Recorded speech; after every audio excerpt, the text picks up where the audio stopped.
Welcome to the Female CEO podcast, hosted by Mark Sephton. You may know her name, but do you know her story?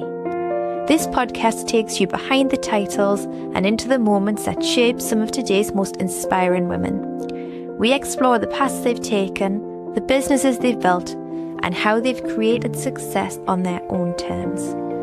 Created by the Female CEO Create, Evolve, Overcome, these are honest, human conversations, rooted in real experience.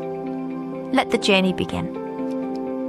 Welcome to the Female CEO podcast, where today we are diving into a full spectrum approach to high performance, identity, and personal power. Many women in leadership reach a point where external success no longer covers up that internal burnout, prompting a deeper search for purpose. Today's guest is an innovator who traded a high-flying career in the fashion and beauty industry to become a sacred nervous system and shadow integration coach. Jane Bellis, the founder of Mojo School, has spent the last decade mastering the art of human behaviour, combining grounded neuroscience with ancient spiritual wisdom. She is here to share her revolutionary Netflix for well-being digital ecosystem. So please welcome Jane to the show. Good to have you. Thank you, Mark. I'm super excited. Me too, because actually me and you and our paths have not crossed before until now. And Right. Typically a lot of the women that I've captured on the Female CEO, not all, but a good portion are women that I've crossed before, done work with, collaboration. So I always enjoy meeting a new face. So it's Ooh. So great. this will be interesting for you then, right? Of course. I mean, I find podcasting interesting anyway, in the sense of I'm always curious about why someone does what they do. I love that human behavior. A lot of the work that you do, I find fascinating. So for me, I always think that my challenge, as always, is to create something with you that is really impactful for those that listen, but also so that me and you can enjoy it as well, and actually learn something, expand or grow. Oh, I love that. Absolutely love it. Yeah, beautiful. Beautifully said. Now, you built a highly successful career in the fashion and beauty world before experiencing burnout and returning to the healing arts, as we call it.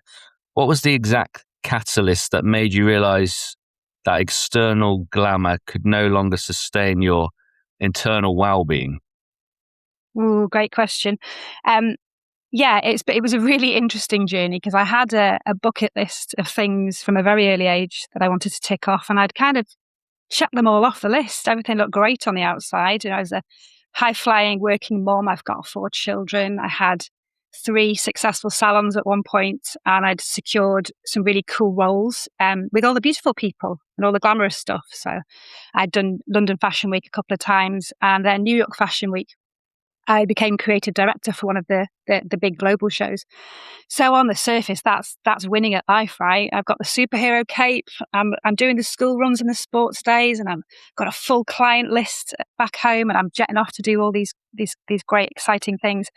But the internal just lack of fulfillment was one part of it. The things that I thought would fulfill me just didn't. And I'd created this version of myself that was really performative. So on the surface of it, everything was great, right? I mean, Instagram wasn't a thing at the time, but Facebook and all of the socials and the magazine articles looked perfect. So I'd created this monster that then I felt that I couldn't admit, actually, it's not great, it doesn't feel right. So that was one big element. And then the second was the environment and the industry itself. So, particularly as a mother, I'm raising 2 girls and 2 boys, very different, in a time and a society that's incredibly toxic and damaging to mental health. Mental health was just really beginning to be a real buzzword. Finally, we discovered that we actually do all have a mental health. Who knew, right? So we were starting to talk about these things, and I had all of my clients back home that I was seeing on a regular basis. And for anybody in the industry, we tend to be in beauty and hair and salon industry in particular, the unqualified, untrained therapist. You have a steady stream of people coming in to see you every day and offloading, and you absorb all of that, and you get to speak to people about some really difficult challenges that they're having, usually around not feeling good enough, being burned out themselves, having these unseen aspirations that they feel that they're not reaching, and therefore their self-esteem takes such a big hit. So I had that part of my life, and then I was jetting off and, for me, becoming part of the problem, because I'd be part of creating these stunning, beautiful imagery in magazines and cover shots and the runway, all the glamorous stuff, making this image of perfection. And I loved my work. I loved the creativity and the artistry behind it. And I loved the high pressure, managing a big team. Live TV, it was great. For my adrenaline buttons were pushed. I loved it. But it started to feel more and more toxic, and I felt really uncomfortable in my body that I actually was part of that problem of creating this environment where we prey on people's vulnerabilities to make a profit. Here's a miracle cure. Here's the next fashion. Do this and you'll feel amazing and fulfilled and fit into this little box of perfection and all will be well. And I could see it from both sides very, very clearly. And I think I had a unique position there to be able to see it from both of those sides. So I remember being backstage at a big show, and I could see these beautiful young girls that were just living off, a couple of lines of Coke and an apple a day to stay in this image that they were told was perfection. And they had the cripplingly low self-esteem that you would never imagine from these beautiful people. And I thought, wow, this is really interesting, because everybody back home wants to be you, and you don't even want to be you. And we're, pumping everybody out as a little production line of perfection. And the whole thing is just wrong. It's not right. It's not aligned, and it doesn't fit with who I really am, which sent me into my own existential crisis of, well, who am I then? Because I thought I'd done everything that I wanted to do as a leader in business and the mum and the business owner. So that was a challenge, trying to work out what to do with all of that information. That's a gorgeous start, Jane. I always like to take notes, when I'm doing a podcast. It's just so that I can learn and really double down into things and really listen into what you're saying. There's a couple of things here that kind of stood out. One was that need for fulfillment, even though you on the outside looked like you had it all, and you were very successful and you had influence, and you realized that. I love that self-awareness of you saying, I felt like I was part of the problem. One other thing that I just want to touch on with you, and I want you to go a little deeper and explain this a little bit more. You said that you felt uncomfortable in your own body. And I find that that's really topical at the moment when I think of the fact that, we often think of our values, our intuition, or our guts and our nervous system, and how we need to be honoring those three parts in order to really find fulfillment. So what does it look like for you in terms of feeling uncomfortable in your body? And do you use that now as a way to navigate through life? What a brilliant question. Yeah, I think probably, and there's a lot of, as you can probably tell, there's a lot of facets to my story. But, it's quite a Batman origin story. There's a lot of things that I've done and experienced, and a lot of things as part of my business now that I share. So it's sometimes quite difficult to explain all of those different elements. But fundamentally, I think the biggest piece of wisdom and the biggest tool that I share now, especially with burnout, so I teach a lot of support around burnout, and especially with women, particularly Gen X women like me, this theme of women that are coming my way, is to listen, learn and tap into your body's intelligence, because your body will always tell you. It will always give you signs and symptoms, but we very rarely listen. And especially my own story from lived experience was absolutely categorically ignoring every single sign that my body gave me. And I look back now and think the signs were there for such a long time, but this pattern in my brain, this distorted thinking, this cognitive approach of the expectation I thought was on me, the pressure that I'd created for myself, the labels, the roles, the responsibilities, the monster I created. Every time my body gave me a piece of wisdom or a piece of information, I would slam the lid down on it. No, I haven't got time for that. No, people need you. No, you have to do this, you have to do that. And it became almost like wearing a badge of honor. I look back now, I think, gosh, this is so awful, so toxic. I hope I can help people not get to this point. But the more my body suffered, the more I was going to win this medal. But I didn't win a medal. There's no medal for listeners out there and viewers. There's no medal. But I really felt like if I could just suffer a bit more, that would be the winning point. If I can shoulder all these burdens, take on everybody else's stuff, raise my kids, be all things to all people, and manage the discomfort, that's the winning, that's the key. And of course it's back to front. That's not how it actually works. But for me, for a long time it was. The more symptoms I could repress and deal with, it meant I was a stronger woman. I was more capable. I was going to achieve more because I was able to survive in this, this space where you had to be survival of the fittest, right? You had to be tougher, you had to be smarter, you had to be stronger. So that distorted thinking for me was, well, obviously I'm really tough. I've been through childbirth 4 times, went straight back to work with no maternity leave. Check me out, I'm badass. That was just awful. I should never have done that to myself. It just wasn't, but it was for me at the time. It's like, that's what I have to do to prove myself. That's what I need to do. And now I've got my girls, my girls having babies now. Like, do not do that. You rest and you recover and you make self-care a priority, and you work with your nervous system, and then you can show up from a place of overflow, not from a place of complete depletion. So a lot of my teachings now are around that, guess what happened to me? Don't do that. It didn't work very well. Jen, what part of your childhood do you believe was the result of you feeling so driven to have to prove yourself?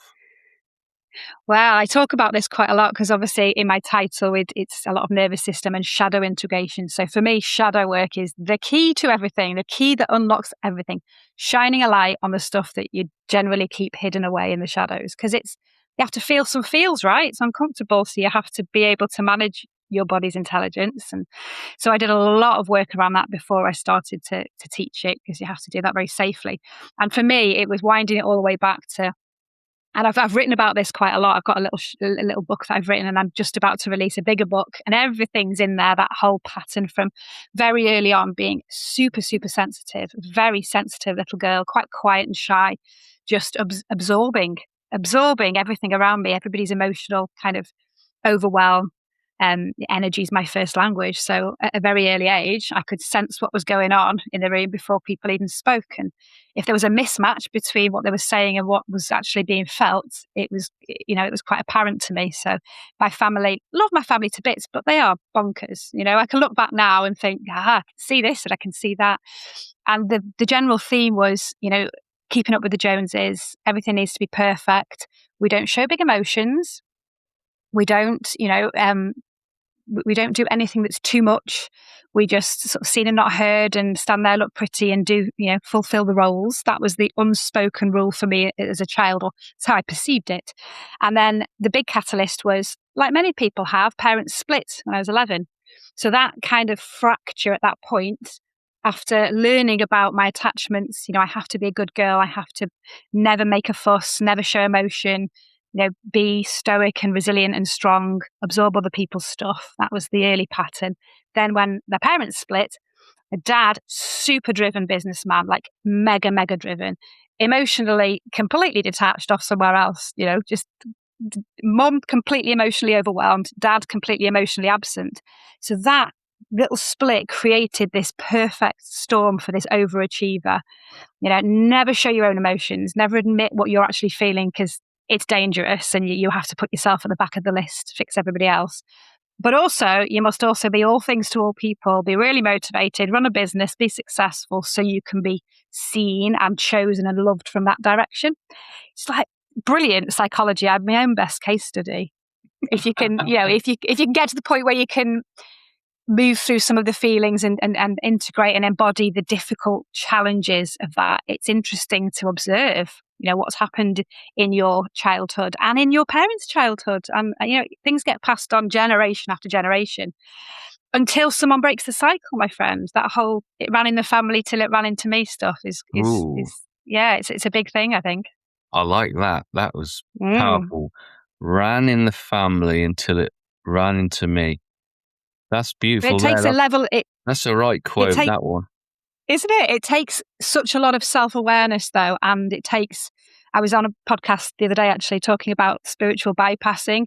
There's no you have to do the work to be able to really, really move into that space. You can't break cycles. You can't, truly heal and then support your kids and their kids if you don't do the messy, shadowy work. It's no shortcut. You have to do it. I like it. Your mythology beautifully blends that grounded neuroscience with that sacred spiritual wisdom and cutting edge technology. How do you then help analytical, logic driven women to accept that spiritual side of healing without losing that practical edge?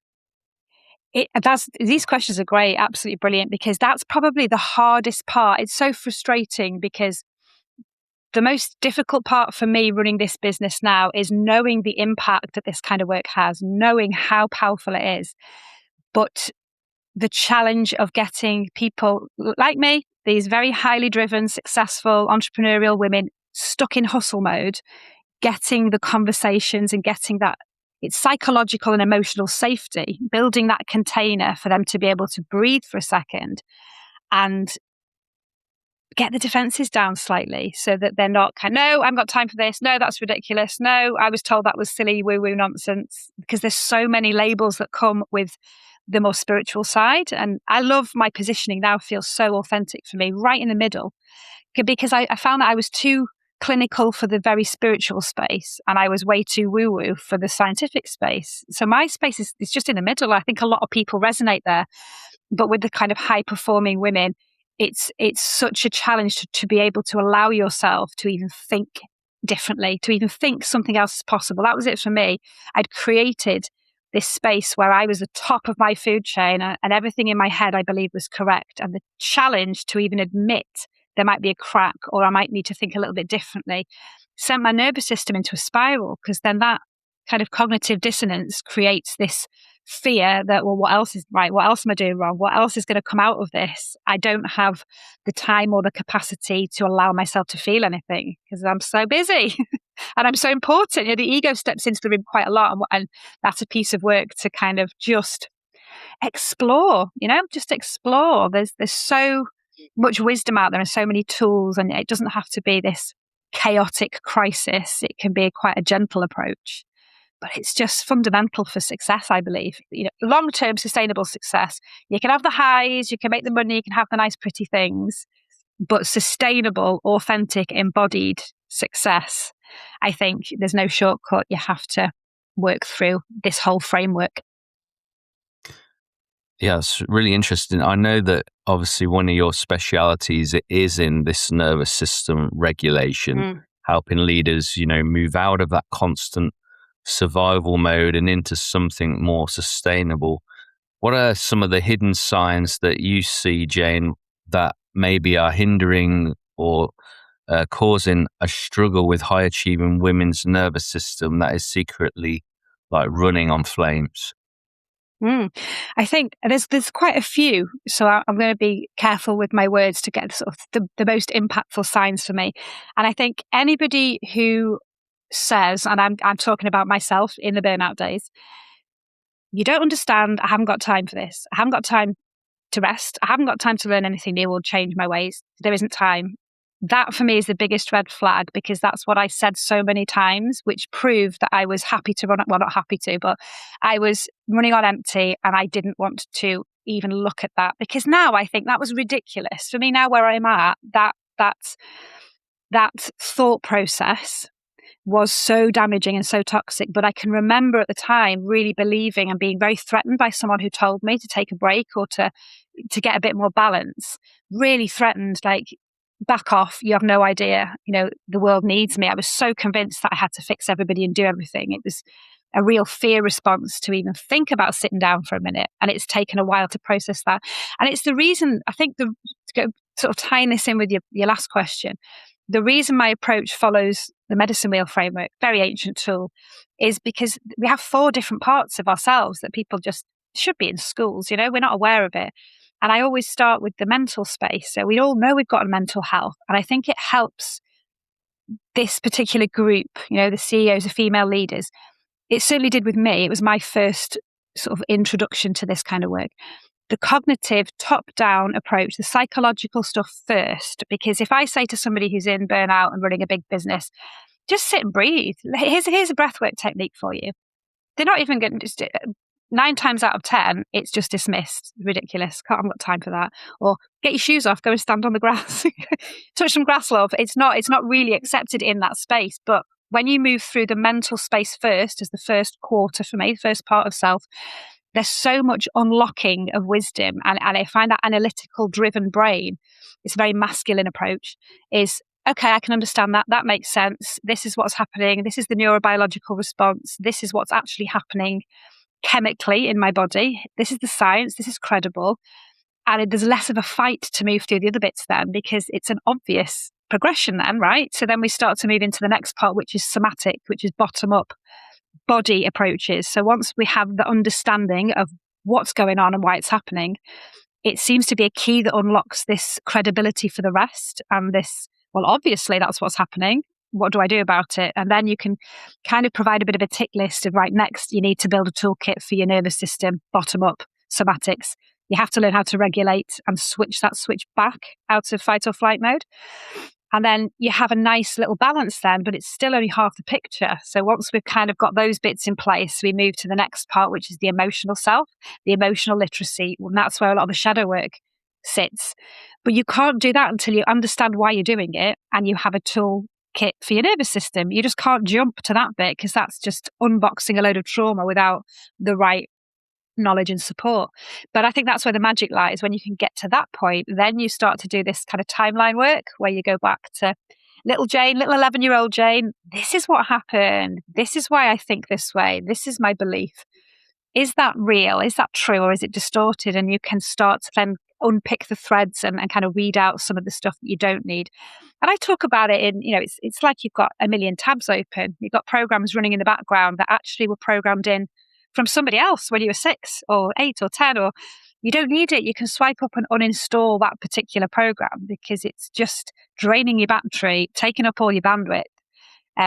So I use a lot of terminology like that helps kind of understand, because it worked for me. I wanted that quite clinical approach to start with. And then we move through into kind of the more energetic stuff and different kinds of language to build this holistic picture. Because that's the point. It's not just one thing. It's not just one tool. It's not one size fits all prescriptive. That's back to the toxic fashion and beauty industry. Wear this dress and you'll feel great. It doesn't work that way. The individual has to go on this exploration and understand where it's come from for them and what works for them and what their body's telling them, because that will be different for each and every person. That's a challenge, I guess. I like how you've explained that and that process. So I think that's really helpful for people to be able to understand how it works, and if they're going through this process, that they kind of are able to see where they're at. Why is doing the shadow work for you, Jane, actually the fastest route for a leader to reclaim their true identity and purpose? I think, and it moves on beautifully from the last question, I think when you can understand purely from a business perspective now, purely from like bottom line, if you understand that you have too many tabs open and you are leaking out energy, therefore you are leaking out potentially money, profit, future, sustainability of your business. When you actually accept that, even if you can't accept the more emotional stuff, just from a business perspective, it's not sustainable. You cannot operate on fumes. You really can't. You have to get that oxygen mask on. I think it then becomes easier to make the decision to actually do something about it, for starters. And for me, I mean, there's so many different ways that you can approach this, I think.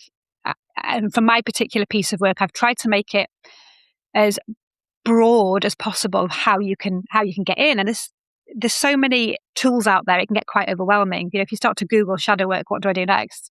You burn out just looking at, just going through all the search engine stuff. So I wanted to find a way to make something that felt like Netflix for self-development. So there's kind of my Mojo School approach is self-paced. If you want that, I've got a specific course on burnout. Get the burnout course, tools are in there, do it in your own time. Videos are like 5 minutes, like reels, a bit longer than reels. And there's some really cool step-by-step stuff. I'm not over your shoulder. You don't have to show up for anything. You don't have the pressure of admitting. I found that really difficult, admitting that there was a problem, because it's in your own time, in your own space. Might be a couple of videos from me, but I'm not in the room with you. That's one way to do it. And there's obviously one-to-one real deep dive where I do a lot of the sacred nervous system stuff. Not for the faint-hearted, but I would say the fastest way to really weed out the roots. I'm working with a woman at the moment as a teacher, and she's just sharing her story from the rooftops because it's just made her pivot so completely with her business. We've got back to like age 6. Something happened in a classroom with a teacher at age 6 that impacted every part of the rest of her life, from her relationships to the reason she went into teaching, to the reason then she ditched teaching after 15 years and now has set up her own education business. There's so much to unpick, and she's managed that process really quickly because we could get to the very roots supported. We're doing some one-to-one work. So that's obviously the kind of the fastest route, because otherwise you stay at surface level. You weed out a little bit, you'll think, I've completed life on expert level now. This is wonderful. And 6 months later, there's a pattern repeat, because that's what your brain does. It looks for patterns to repeat until you kind of learn something and process it. And you might find yourself saying, I thought I'd done this. I thought I'd completed it. And now this reminds me, and why is this always happening to me? It's because your subconscious mind is running on this loop. And if you don't get to the underneath bits, then you don't get to move forward in the best possible way. Yeah, I definitely think if you're a teacher, you need just to really understand the importance and the power of influence that you have. Because I can recall, even for myself, 2 different events from teachers, one that was harmful and one that was healing. And I just think that if we're in a place where we're educating, coaching, mentoring, we've got to realize that the ears that are listening really need to hear something that's actually going to inspire them, heal them, help them grow, and not hinder them, discourage them, criticize. There's such, beautifully put, there's such a level of responsibility in these spaces. And I don't think when we're in it, certainly from when I started on my journey into sort of coaching and mentoring, you still don't realize that it's such a position of power and responsibility. And if you come at it from a wounded space, and there's so many teachers, I do a lot of work in the education space, trying to support teachers, and I'm trying to get through on a policy making level. We cannot keep going for our children in this way. It's not working. The kids are never the problem. It's the adults are always the problem. And if teachers can't regulate their own nervous system and understand human behaviour, how the brain works, we've got no chance. We're just performative. We're just churning out data from tests rather than actually creating human beings that are capable and emotionally literate. And so it was a big piece of work for me, and I'm constantly banging on about this. The adults have to be able to understand what's going on for them and protect their own burnout. And yeah, I find it really interesting because I showed up originally at space and I was still burnt out. I was on the back end of my last burnout. And then I had this, I know what I'm doing now. This feels more fulfilling. I'm just going to heal everybody and it's going to be great. And then that for me was another toxic space, because you create these codependent relationships, which you see a lot in the psychiatrists, psychologists, coaches, anyone who's in a leadership role. If it's not come from a place of real constant self-development, because you don't finish, you have to keep working on it, keep going. You end up in this space where you've got the person who stays in victim mentality and the person who's the fixer. That's not good for anyone. It's a permanent, I feel better because you need me. And the other person, well, I feel better because this person is my crutch. And what we need is proper facilitated spaces where we can process and metabolize these trapped emotions, get rid, with the nicest possible way with my clients. I always say, I don't want to see you again. I don't want this 20-year relationship where you have to come to me every week. I want to see you flourish and thrive. I would love to have a short space of time where we can unlock these things. And then you don't need me. I wish we didn't need therapists and coaches in that space, in the mental health space, because we shouldn't. It should just be tools that are shared and collaborated with, because we're all on the same journey, right? Lovely. You have a deep passion for supporting women who are navigating their 40s and beyond. And I was kind of curious why that specific age demographic, such as a critical, potent window for women to stop really playing small and step into their sovereign power. Just fascinated as to why that specific age. It's really interesting. And I've had this conversation a few times, and it's certainly this year, the space that I'm absolutely locked into. And I've worked with many different demographics over the past 10 to 12 years in this space. I've worked with men's mental health spaces. I've worked with the homeless community. I've worked with addiction and recovery, kids in isolation rooms, school refusers, high achievers, real wide spectrum, because the tools that I've got are universal. If you're human, they will work, right? No matter what space you're in. But recently I found that a lot of women started to approach me. That's how it started. Women, less men all of a sudden. Women, and women of a certain age. I thought it's really interesting, because I'm not even going out fishing at the moment. I just put my stuff out for anybody who needs it to see, what resonates. Women, specifically 40 plus, seem to be at a point, and I think it's because, for me, I can only speak from my perspective, but also my clients at the moment and the women that I work with. We have these labels and roles and responsibilities, particularly as women. I'm sure men have their own versions of it, but that society places on you, and generational stuff filters through within this, but also you place on yourself. You have to be a good wife, a good mother. And nowadays we have to run businesses and be, sometimes breadwinners, certainly, contributing to finance. You have to be able to pick your kids up from school and go to sports days and do book club and be a seamstress that makes all the costumes.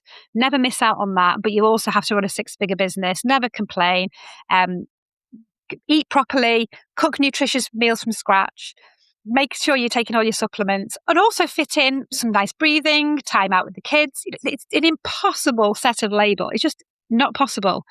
And we convince ourselves that that's what has to happen. And I think that's what leads to a lot of burnout, particularly when you're running a business as well. It's bad enough when you're not running a business, trying to kind of fit into these roles.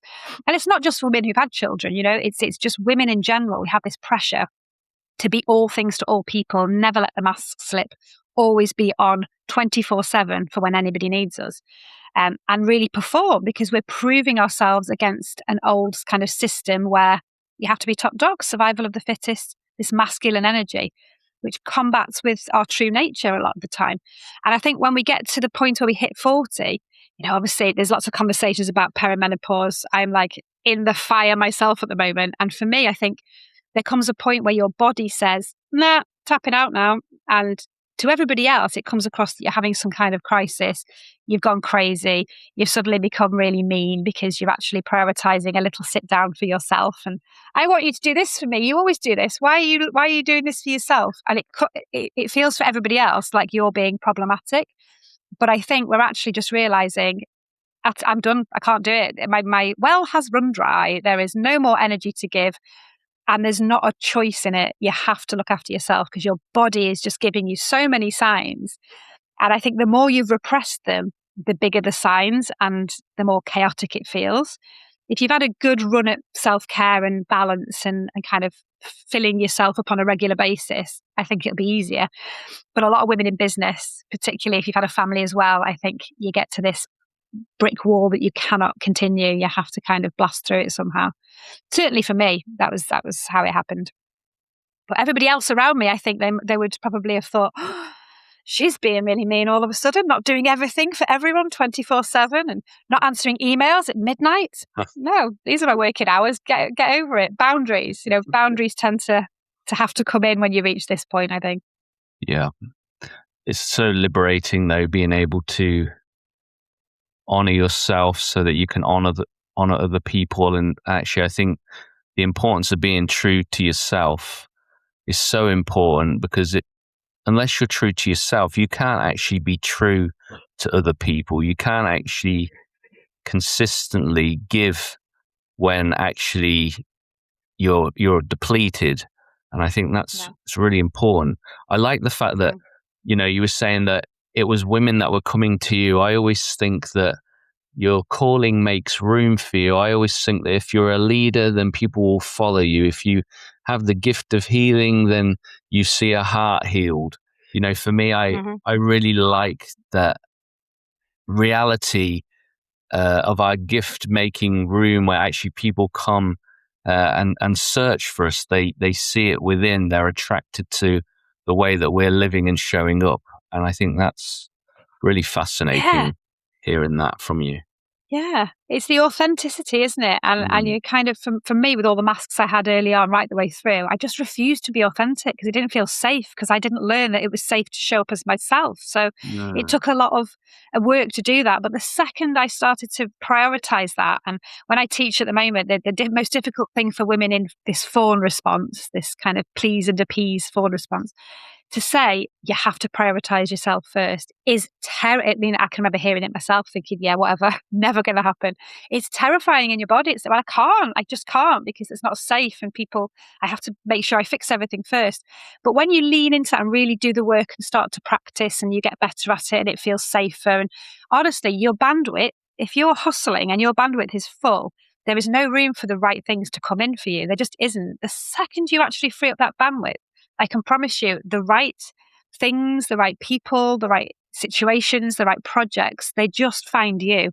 They've got no room otherwise. You're just stuck in hustle in the wrong space, in the wrong direction, until you do that piece of work, free up some space. Jane, it's been a really gorgeous conversation. You made it very easy, very enjoyable. You're a great storyteller, really, really good. Thank you. Thank you. I appreciate that. Yeah, Jane, let people know where they can find you and your work. And even though we're over time, I still want to give you a moment to just share anything intuitively that you kind of maybe want to leave us as we bring this into land. Oh, thank you. I tend to, I like to talk, so I'm not surprised we've gone over, so apologies for that. But if you want to check things out, you can feel free to find me on my socials. So all the socials, it's at Mrs. Mojo Mindset. So go and have a little look. There's all kinds of free resources on there and links to the deeper stuff. The website is www.mymojoschool.com. You can have a little browse, have a little look and see what resonates and what hits, and you can contact me directly through any of those spaces as well. And I think I just wanted to kind of leave your viewers and listeners with pretty much a roundup of what we've been talking about, is that you can't go on forever in this hustle mentality. Your body will at some point give up on you, and you're more important than that, and you're worth more than that. No matter what the stories you tell yourself in the background, you deserve to give yourself the same kindness and compassion that you give to other people.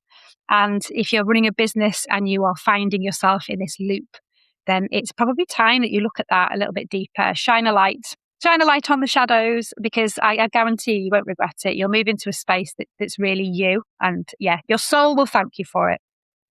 Beautiful. Thanks so much for joining me on this episode of the Female CEO podcast. My pleasure. Thank you, Mark. You've been listening to the Female CEO podcast, created by the Female CEO Create, Evolve, Overcome. This podcast amplifies women's voices, stories, and lived experience. Subscribe on Spotify, Apple Podcasts, and on our YouTube channel, and discover more at thefemaleceo.com.